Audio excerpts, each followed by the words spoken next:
இது முளைக்கீரை கடையிறதுக்காக வாங்கிட்டு வந்திருக்கேன். இது முளைக்கீரை, சிறுகீரை, அரைக்கீரையில் இது என்னென்னா முளைக்கீரை கொஞ்சம் சாஃப்டாக இருக்கும்.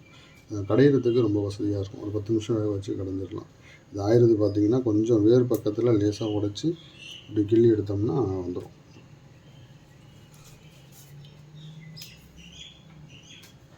கொஞ்சம் சாஃப்டாக இருக்கும், சீக்கிரம் வந்துடும். அரைக்கீரையை சிறுகீரையை கம்பேர் பண்ணும்போது சீக்கிரம் வந்துடும். அதனால் கடையிறதுக்கு வசதியாக இருக்கும். ஜஸ்ட் ஒரு பூண்டை போட்டு 10 நிமிஷம் வேக வச்சுட்டு தேங்காய் போட்டு கடைஞ்சிட வேண்டியது தான். டேமேஜ் ஆகிருக்கு, இது எடுத்துறேன். முளைக்கீரையை நைஸாக கட் பண்ணிடுச்சு. ஓரளவு நைஸாக கட் பண்ணிவிட்டு ஒரு சட்டியில் போட்டுட்டு பூண்டு எவ்வளோ வேணால் போட்டுக்கலாம். பூண்டு சாப்பிட்ணுன்னு நினைக்கிறவங்க நிறைய போட்டுக்கலாம்.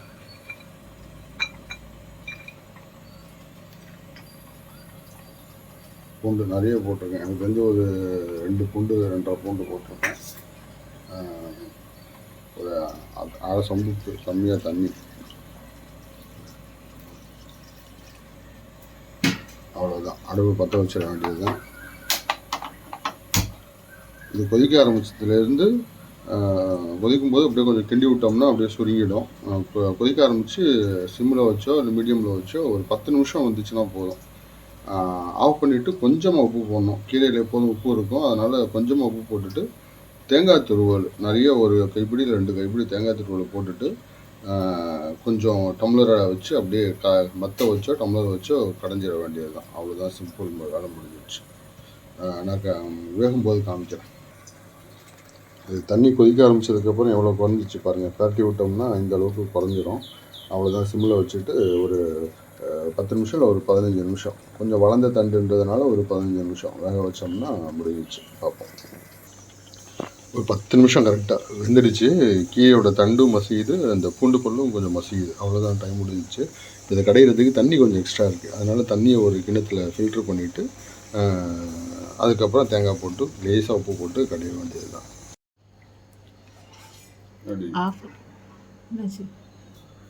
ஆனே ஆகலையா?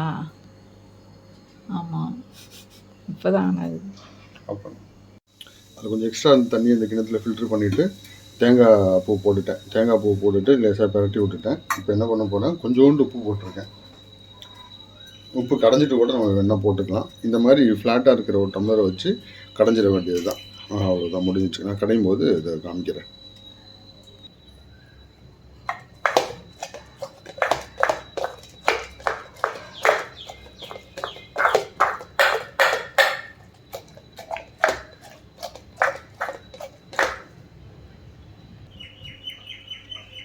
இந்த அளவுக்கு கடைஞ்சாச்சு, இது போதும். இப்போ தண்ணி வந்து இதில் ஃபில்ட்ரு பண்ணியிருக்க தண்ணியில் கொஞ்சம் தண்ணி சேர்க்கும். நான் கொஞ்சம் தண்ணியாக இருந்தாலும் நல்லாயிருக்கும் சாப்பிட.